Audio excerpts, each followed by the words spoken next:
Dogecoin. Do you not invest in Dogecoin too? Ethereum. See, Ada. As in, it will be very wrong for you not to see these faces. Oh, wrong now. Very wrong. Do you honestly think he's dropped all his bait? Yeah, that he's not talking to anybody else, but it's just you. Do you Jokes. honestly think he's not having any genital meet and greets?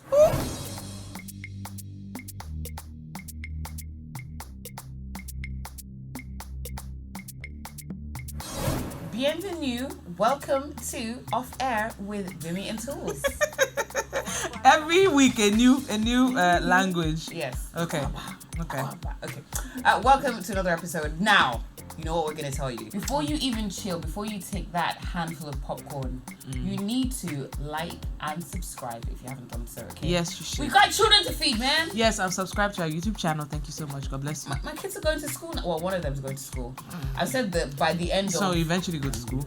So seriously. So I've said that by the end of this term, by the end of the term, well, no, actually by the end of the year, he's going to need to do a presentation and tell us why we need to continue paying his school fees. He's 2.5, I know, but still, you should be able to present a decent argument as to why mommy and daddy should continue paying your school fees. Did you do a presentation when I'm sure I did. I was selling recharge cards. Sorry, No, my school was free.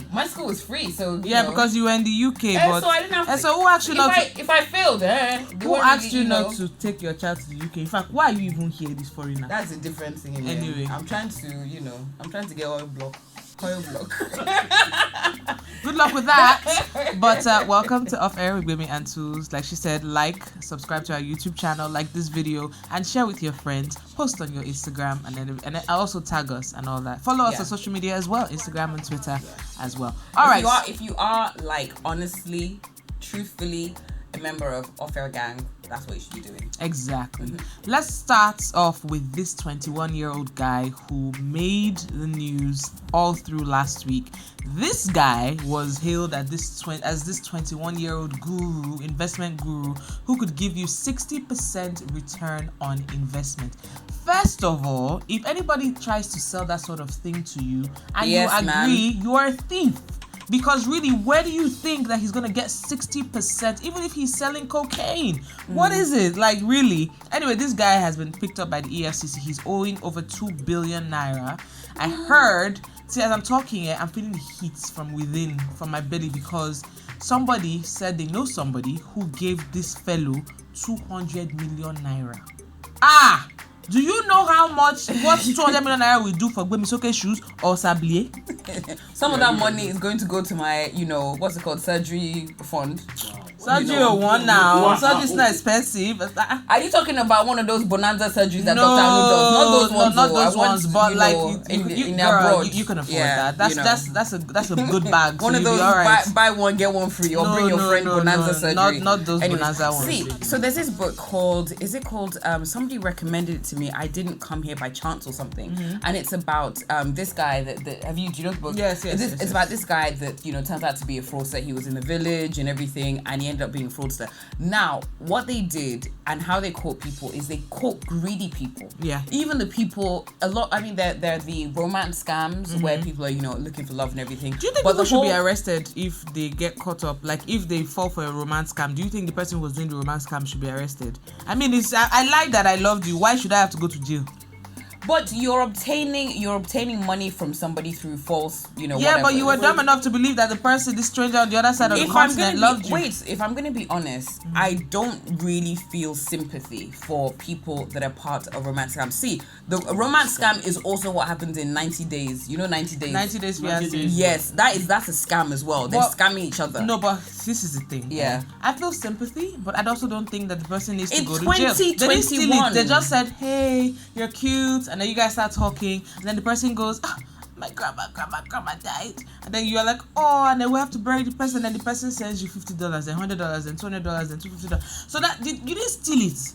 That I don't think that person should. Have you done romance scam before? No, okay, but now if you go lie to people and say, no, hear me out. If you go lie to people and say, I have this business, and if you drop 10k, by the next day you're going to get 25k. That's a lie, and that is, that's that, and then you now take their money. Now that's a scam. It reminds me of MMM. Like when people were saying, "Oh, I fell for this," I'm just like, wait, hang on a second. You gave somebody money and what is it? They're supposed to double or triple it or something. Yeah, what will happen is I think you'd put money, you'd invest or something in someone, or you help someone. Those are the terms they were using. And what will happen is that you'd get some money back in a few days, sometimes 24 hours apparently.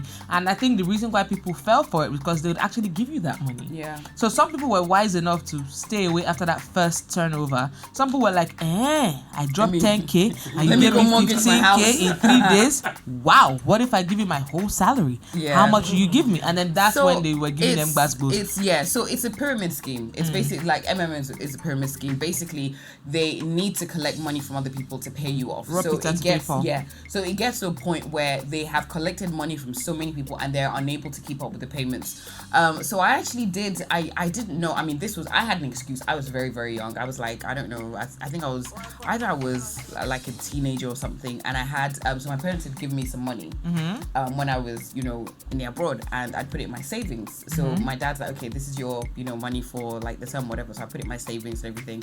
And then one of my friends, her sister, basically came up with this she told me about this thing where you give, you invest, and then you get, is it triple or something? So I had like, I took out £500. Hey, back in the day. I took out £500, but I told her that, look, I need your assurance. I need you to guarantee me this if I'm not able to. So what you do is you pay that money, and then you're now supposed to recruit other people.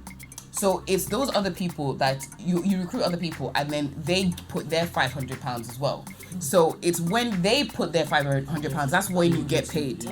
So and I told her that, look, I don't know that many people. I mean, I was a student. I was like, I'm gonna try and everything, and she's like, look, I guarantee you that if you cannot find those people, I will give you back your money.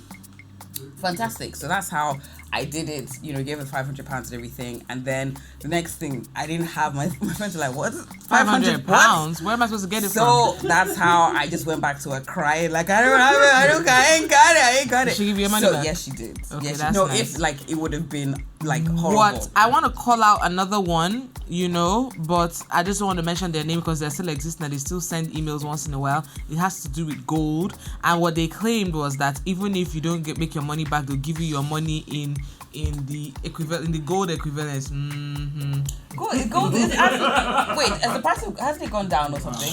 So seriously, you need to actually be very careful, because a lot of these things, if it sounds like it's too good to be true, like for example now, the stock market.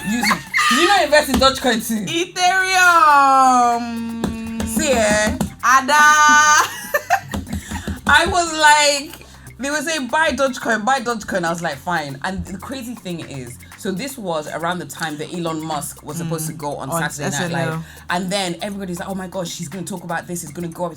So that like the evening, I was like, oh my gosh, I need to buy Doge. So I now contacted the people because there was an issue, and I was like, no, I need to get my money.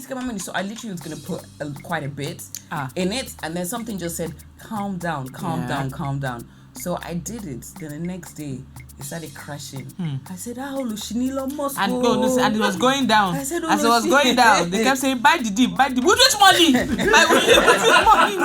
Somebody said this thing dip, so we enter well. I was like, I don't even open the yeah, I was about to start trolling Elon Musk, and then I was like, you know what? It was my fault. Plus, he has so much money. Will he be bothered by your trolling? But I feel like a lot of these things don't invest an amount that you're not able to lose.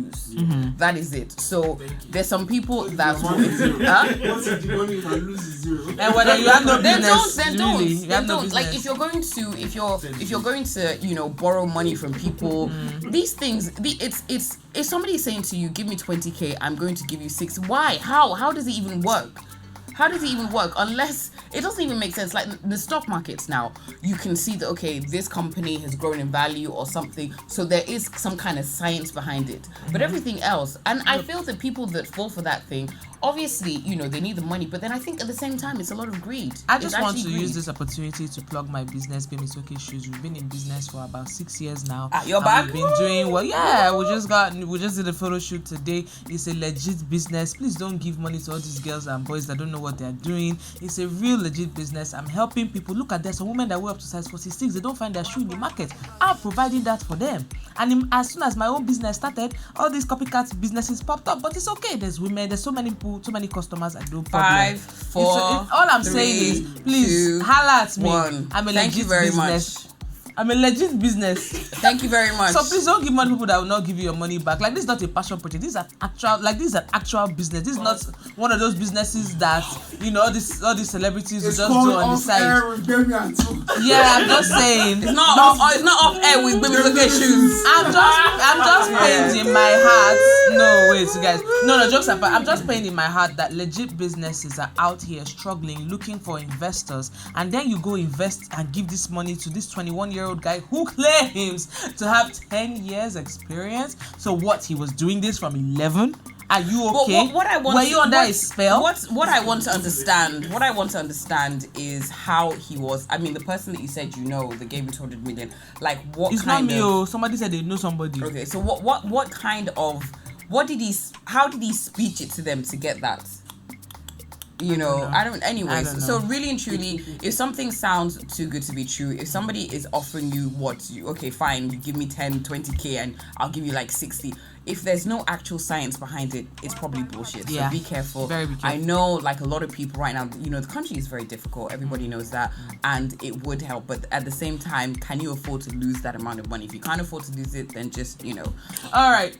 So there's a topic that we've been wanting to discuss since season 1, but we haven't been able to find someone who's willing to talk about it, and it's the topic of addiction, drugs and addiction, and it's a big issue in Nigeria, not just in Lagos but all around. Yep. A lot of young people especially are hooked on various drugs, dealing with all sorts of addictions, and we thought we should reach out to someone who would be willing to talk about, who had gone through that journey, who had been addicted and then gotten clean, and so we were able to find someone. His name is Kenneth, and we're going to link up with him because he's all the way in Abuja, but thanks to technology we're able to speak with him today and to find out all what he went through, how he got hooked on it, the addiction process, the getting clean process, and also he has an NGO that's helping others as well, so this should be interesting.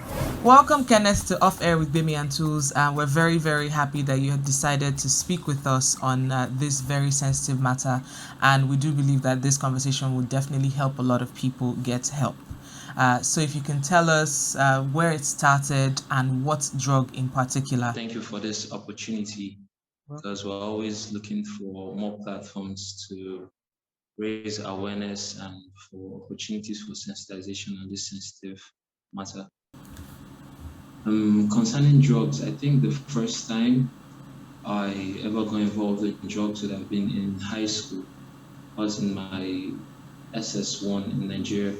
Okay. And at that point in my life, I was having this misconception that right was wrong and wrong was right. I remember we used to say, this thing is cool. Mm-hmm. So we thought, and we had this misconception that doing drugs and being bad was cool. So the student actually came into school and he said that he asked me whether I'd ever taken drugs before. And I was like, yes, definitely. Now I've taken it. Yes, but I used to take drugs a lot, like take drugs a lot. And he's like, okay, that he's going to get some into the school and he's going to give me some. Like, yes, you should go and bring it. In fact, since I've been in school, I've not had some. And after the lunch that we had, he gave me a wrap of cannabis and was like, I should eat it. I was like, of course, I knew I was going to eat it. But definitely, that's what I always do. And I ate it, and I was like, when is the effect going to start? But like, he thought I've been taking drugs. I said, yeah, I've done it before, but this one. So the day just went by, everything seemed like normal, and I just heard like a sound, like a clap. And I put my head down, and I noticed that everything was just going really slow. I put my head down, brought my head up. I looked around the class, the whole class. Then I started having this involuntary muscle, like spasm or something. Flexing in my stomach, spasms, like on my stomach was just rolling, like, and and it seemed like someone was pushing me down into the desk. So I was just like going down and coming up. My eyes started like to open. Oh, your pupils dilated. Yeah, but like the feeling was like so weird. Like my eyes were opening wide and it was closing. All the muscles were moving involuntarily. So I just like stood up and I went to the toilet, and I think the whole prep I just slept there. In the toilet. Yeah, he came in the toilet, like outside the toilet. Okay. Like in front the corridor that leads to the toilet, but you can't see anyone there. So I was there throughout. Like after he noticed me, he just came, like towards the end of prep, just came and he called me and like, be a man. Wow. For a nightcap. Okay, so you started with weed. When did it escalate into other things, and what made you escalate, or what made you want to try other things? At that point in my life, I told you that I just thought that being bad was cool, and I just wanted to be bad. Everything, I just wanted to be bad. If there was something that was anything that could be identified with someone that was bad, I just wanted to be bad. I wanted to be that person that when you walk inside the room, you won't need anything to know that that is the bad guy. And that was like just the way I wanted to be at that point in my life. Anything bad. And started out with weed, with cannabis. Then from cannabis, it progressed to codeine. I think that was in my SS2. I actually got expelled from the high school I was going to. Wow. So when I got back home, I was a day student. And now I had more room, more money, and a larger network. So I was just experimenting with different drugs. What would you say is the most dangerous drug you tried? See, every drug is dangerous. That's true. There's no drug that's not dangerous. Everything is moderation.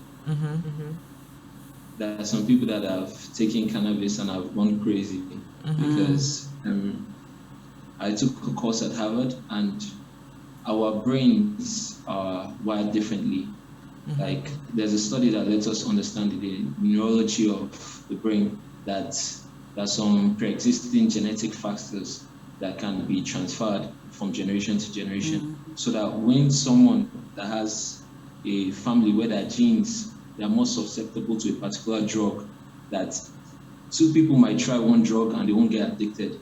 So if someone else in a family where they'll be passing the genes of smoking or alcoholism, or genes of maybe crack addiction down, you might just take a particular drug twice and he gets hooked on it, and everybody is like, he just tried it only once and it's hooked. So it depends on your genes. Some people's genes, they might take a particular drug, they won't be addicted, they won't be affected like that, and they'll think it's normal. So someone that watches that person might take that amount and he might just go crazy.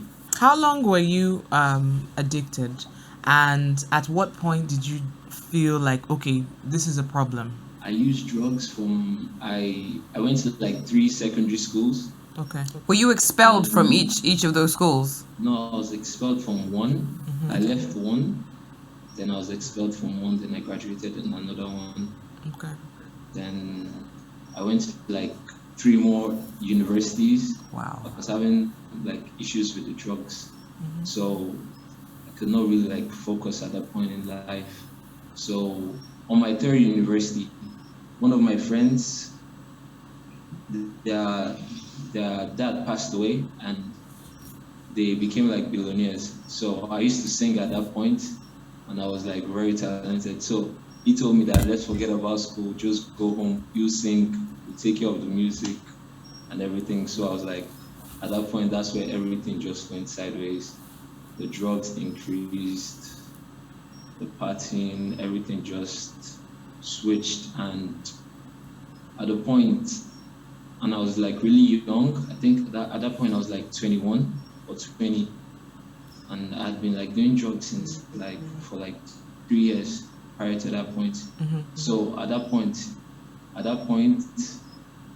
I was not looking to my parents for anything again, because I had someone that wanted to take care of my music, take care of me and everything. So I was just like, so it was really wild. The drugs, the girls, everything was just, and everything climaxed to a point that I remember one day, before I left home, because I had an issue. We had just gone to Silverbed to watch a movie. We had like a lot of money in the car, and we went with like the girls in the house. And when we got there, we noticed that we could not really spend the money, because it was only ice cream and popcorn and everything. So like, okay, let's go and drop the girls at home. That's the family, the sisters at home, and let's just like go crazy, spend all the money that we have in the books. So as we're going, we're racing on the road, and man, the car we're meant to make a turn, and the car just flipped like 4 times. And when we came out of the car, the person that was driving, we didn't find him. I was in the back seat, and there was like blood everywhere, and I remember someone giving me like a handkerchief. I like soaked like 4 handkerchiefs with blood. I was just like cleaning my whole blood. So we finally found the driver, put him in the second car. Then we went to the hospital, and all the mint money that we prepared to spend, we just spending at the hospital. At that point, my mom just told me that she can't deal with this anymore. She can't do this anymore, that I just have to leave Abuja. She can't do this anymore at all again. That was going to be my next question, actually. How did it affect your family? My mom was very vocal about it. She never hid it. She was like, my son is doing drugs. He's doing drugs. Tell your children my son is doing drugs. They should not play with him.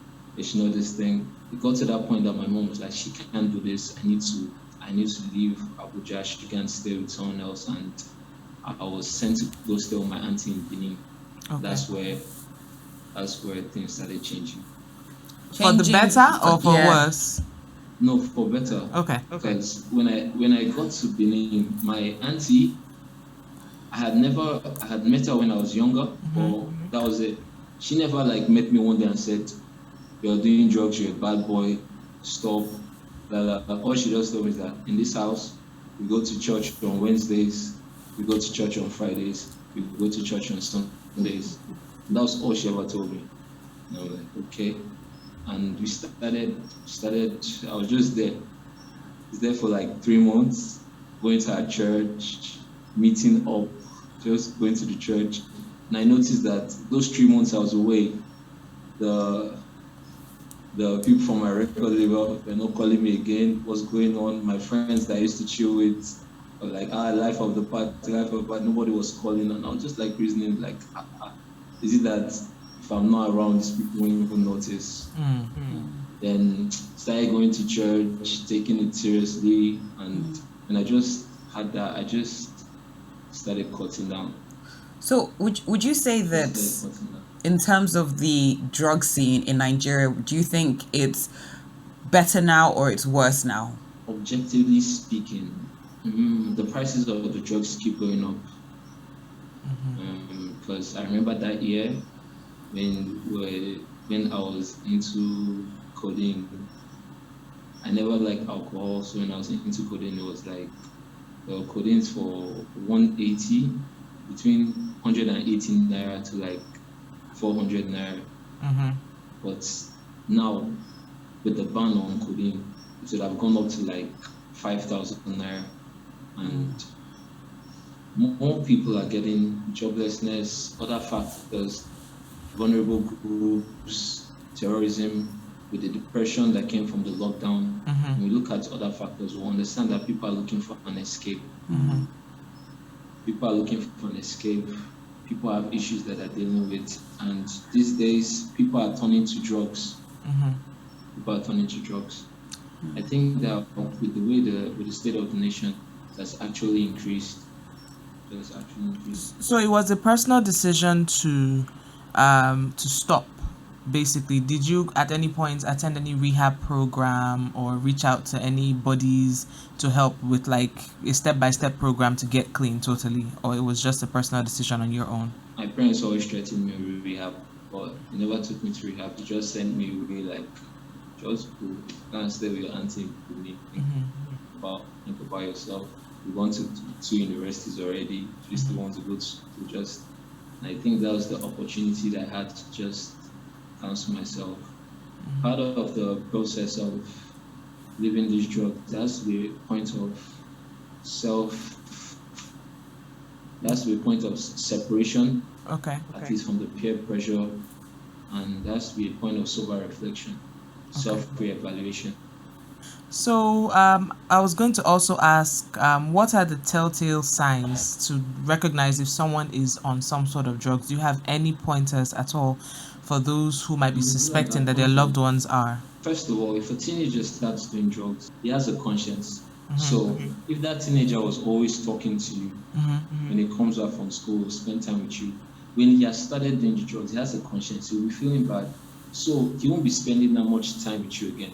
As soon as he comes, just look for a way to escape, to leave you, or to start.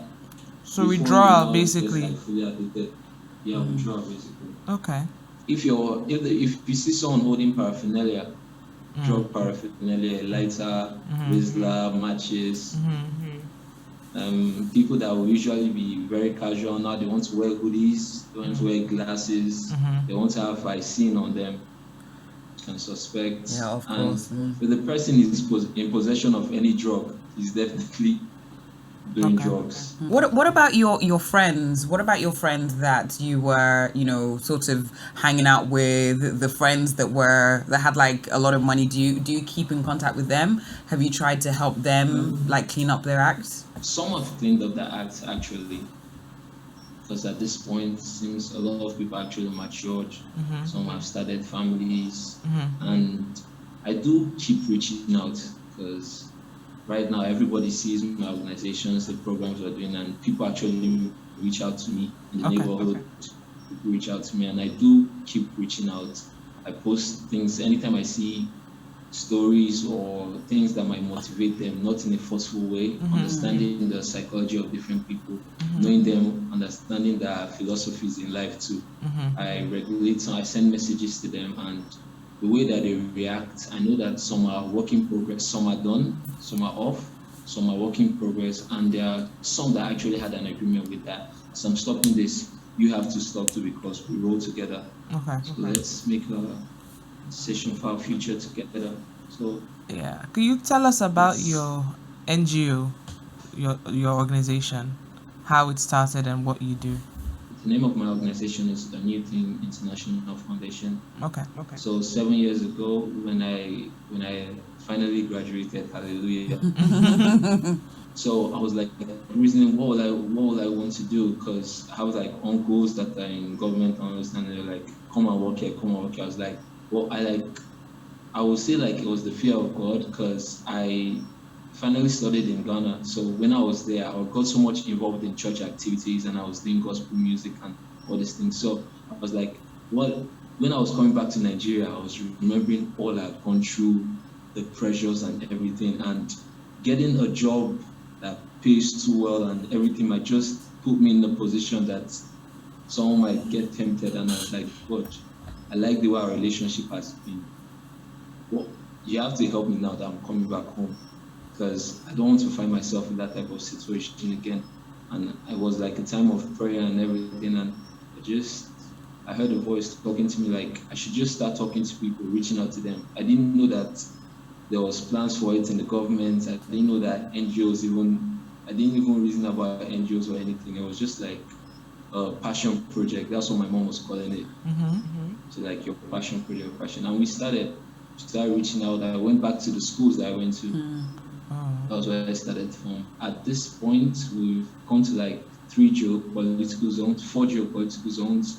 We have youth groups in different states. We help youth divert their latent energies from drug abuse, gender violence, armed robbery, other negative things. We divert our energies towards positive things like self-development, helping them build leadership skills and unity.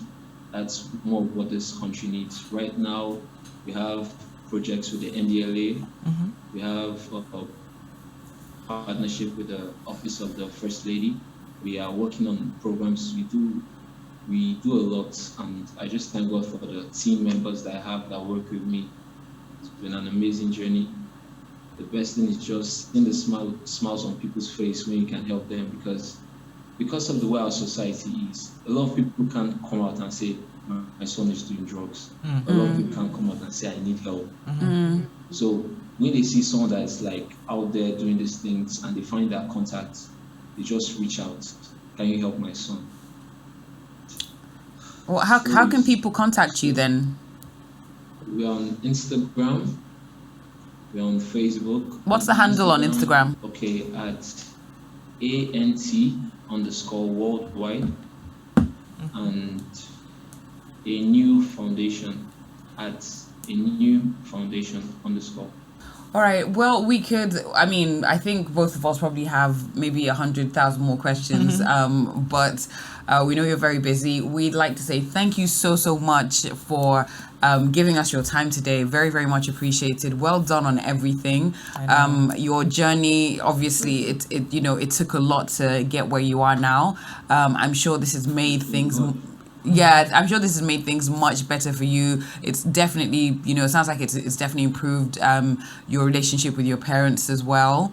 And I think this discussion is something that, we need to like delve deeper into, because quite rightly, like you said, with the current state of the country and the fact that a good percentage of the population is 25 and under.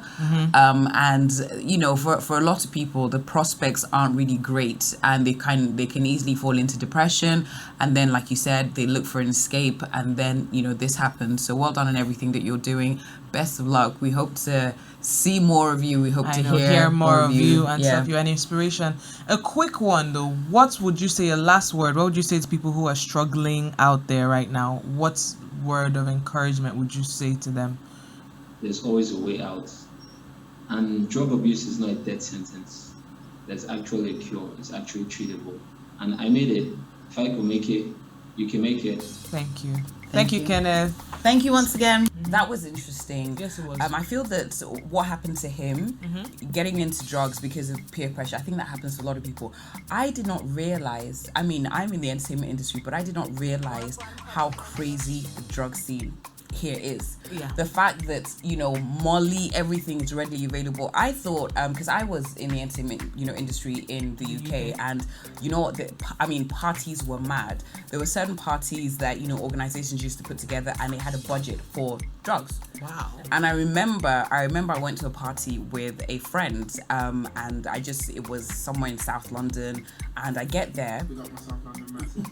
Oh, let me tell the story first. Big up my South London I massive. get to this party, and I see, a lot of Oyinbo people and a good mix of black people there and everything. So we're just there drinking, got our drinks and everything. And then some guy, I kid you not, walks up to us with a tray, and he's some white guy, and he says, "Ladies, can I interest you in a little bit of cocaine?" I think it's small chops. And then I'm there like, what? My friend's like, "Oh, thank you." And I was just like, and then they're looking at me, and I'm just like, I'm fine, thank you. So I'd always promised myself, because I'd read these stories about people that tried drugs and then they reacted badly and died. The one time that they tried drugs, they reacted badly and died. I read a story about this young girl that tried heroin for the first time, and her parents found her dead. And it wasn't like an overdose. She just kind of like Kenneth said, your body might not be able to handle it. So I was always very scared that maybe that was me. So I just was like, I'm gonna drink, but then I'm gonna leave everything else. So but the industry, the entertainment industry here is mad. I thought that for a lot of people it was like weed, but now you're hearing different stories. All sorts of things. Cocaine, someone once told me a few years ago that your favorite artist probably hasn't been sober in at least the last 5 years. Take that as you Yeah. Well, I think what is quite scary for me is how these drugs are so easily accessible to young people. Yeah. You hear about kids in school going to parties and there's like Molly, all these different things there. And I'm just like, oh my gosh.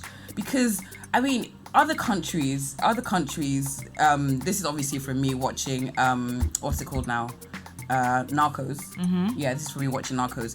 You know that they cut, drugs and everything, so it's not pure. Like a lot of times they cut it with like, is it they mix baking it with soda stuff, or something and everything. I'm like, what are they cutting your drugs with in Nigeria? That you don't even know about. So let them not go and mix your cocaine with the lubo or something. I think that you just need to be very, you need to, as much as possible. I know that we're gonna sound like some old aunties that say no to drugs. As simple as that. Yeah. That's all. Have the occasional drink. Obviously, if you are of age, but yes, shout out to Barnomatic. Thank you very much. All right. So if you've had any experience or if you have any questions, feel free to let us know. We'll, get these questions to Kenneth. I like the fact that he talks about things to, watch out for as well. Because I'm sure we have a lot of parents that watch this and they're thinking, okay, how do I know my kids aren't doing this or doing that? I think first and foremost, you need to create an environment where they can talk to you. Yeah. Because I think that's like one of the key issues. Very to let important. them be able to talk to you and I think it's also important to let them know the dangers. Yes. This was a few years ago. There was this young lady that she got addicted. She got addicted to I think it was heroin and cocaine and everything, and she died.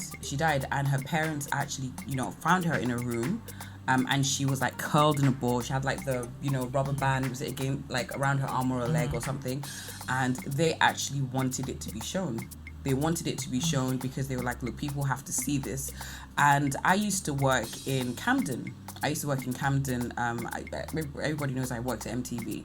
So I worked in Camden. And Camden is one of those places where, you can get any drug of your choice. But the weirdest thing is nobody ever offered to sell me drugs. But that's a story for another day.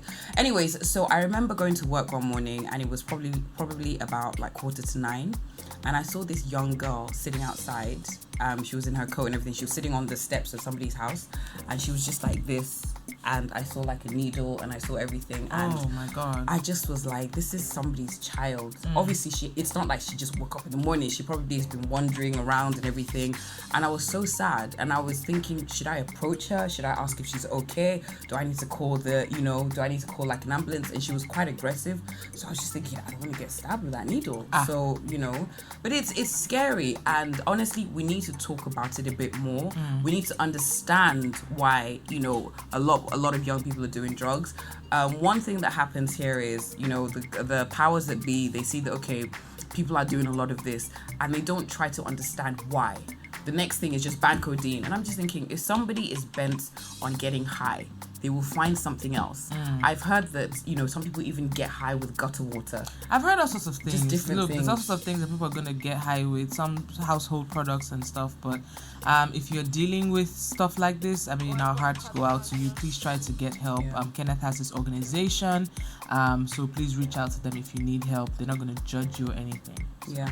It's very, very important to find the right people to talk to. All right. So I was telling you about this earlier, and I caught not the full episode, but I caught a bit of Blue Therapy with Chioma and Paul. Yeah. Chioma and Paul. Chioma, you know what you need to do, love. I'm sure she's not with the guy anymore. I hope she's not with the guy some anymore. people are saying that it's scripted. It's scripted. I think that it is partially scripted. A lot of reality shows, they kind of have to be scripted because that is the only way you're going to get any good fun bits. out of it. It'd be boring if they don't. And when they say scripted, it's not. They probably give them pointers of what to talk about. Yeah, or like they try and steer that. the conversation that way. The only reality programs that are not scripted are the ones on National Geographic and shit. Anyways, so he was upset because apparently when they first started talking, she was still sleeping with her ex. Okay. And he was basically trying to slut shame her and kind of saying, oh, I can't believe this, I can't believe that. And she said, I was sleeping with my ex when we were talking because I wasn't ready to sleep with you. And it wasn't I was official. Yeah. And she said it wasn't, and we were still, just talking. So, and he was like, yeah, but why didn't you? And I was just like, hang on a second. So did he actually expect her to sort of, meet him, have that conversation? When you first meet the guy and you're having those 2-hour conversations, like, oh my gosh. See, I will say this. when a guy comes to approach you, single lady, are you listening? When a guy comes to approach you, and you're thinking, oh my gosh, this guy is so nice and everything, do you honestly think he's dropped all his bait? Yeah, that he's not talking to anybody else, but it's just you. Do you honestly think he's not having any genital meet and greets? He is. So I don't understand why he was upset about that, because I just thought it wasn't fair. He's unserious. The guy is an unserious guy looking for unnecessary faults to point out. The guy, he was just generally disagreeable. I don't know why she stayed with the guy, but whatever the case may be, let's just talk about it on a broader whatever. Nobody, even though a person might not be married, yeah, they're single, but they have someone they're talking to or having genital meet and greets with, or more than one person. I was gonna say someone. Nobody is just by themselves, no toasters, no prospects, no nothing. And if you are, why? I mean, you'd be at best be realistic about these things, and until they're sure about you is when they will now say, okay, and let me cut off all my hoes or my partners, accent guy, But I mean, please, let's not be unrealistic about. So while you were toasting that babe, she was still entertaining other people until, as most people would do, serious people, she was like, okay, let's be exclusive. But and you have to also have that conversation, because sometimes one person thinks, oh, they're already exclusive, without having that conversation, and one person thinks, but you're not asking me now. We're just kicking it. You're not asking me now. So let me ask you. Let me ask the guys. So if you met a girl, you guys hit it off. You're in a relationship now, and you found out that when you were at the talking stage before you became an exclusive couple, you found out that she was hooking up with somebody else. Does that bother you, or you don't care? I was probably doing the same thing. Accent guy. Until official. Yeah, liar. I feel like you're just giving politically correct answers now. That's your smile. That's your politician smile. So, no, be honest. So do you think... Really? Yeah, but you'll be doing something, but will you be annoyed that she was actually hooking up with somebody else when I was sending her flowers? Can you imagine? What he said. But you were still hooking up with somebody else. But I wasn't. Why were you? What if I wasn't? What if she doesn't see it? So basically, you're trying to say you met this lady. You met this lady, you started talking, and then you abandoned all your hoes. You can't even take it seriously. Oh No, I think, let's be honest, I think it was very, very unfair because it happens. And I think so. Okay, let me be careful. As somebody that's been in a situation where, like, this is when I was on the streets and everything. So I've been in a situation where I met a guy. Obviously, you have those other ones that you're like, okay, this one's not serious, but he's cute or whatever. And so you meet this guy, and you kind of do those long conversations and everything. And I really was like, oh my gosh, I like this guy so much, and I literally just stopped talking to everyone. What happened? That's a rookie move. Disappoint. What? That's a rookie move. Disappoint. There you go. So I don't feel like you should be hooking up with everybody, but I just feel that I should have. Keep your options open until you're sure. I put all my eggs in one basket. Don't do it too early. Don't do it. And then I now had to go back with a hey big head. Do you understand? Hey trouble. So if somebody should just go silent for some time, it's possible that they're probably giving another person a chance, and then when it doesn't work out, or the person disgraces them, they'll be like, oh hey. Or you just, do you understand? I was gonna say the classic Nigeria was like, you've forgotten about me. You haven't even called me and everything. Yeah. Look, everybody knows what's up. The guy knows that. Oh, everybody has options. You know what's up. It is what it is, and I mean, as you approach the person because you're attracted to them, so are they getting approached by other people every day? Yeah, some people better than you. So you just pray to God that they pick you. Do you understand?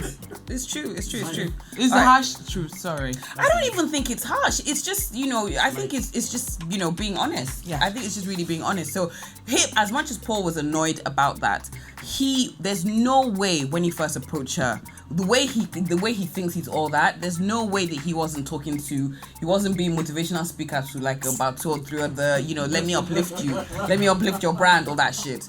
Anyhow, on that note, we shall bid thee farewell. So long, farewell.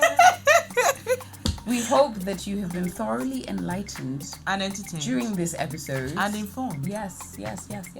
Don't forget to like our video, subscribe to our YouTube channel. Now, for those of you who are wondering if you can just listen instead of watch, you can actually. We're also on those platforms as well. We get these questions every time on social media, so yes, you can listen as well. Though we want you to watch so you can see how fabulous we look every week. Do you understand? As in, All for you.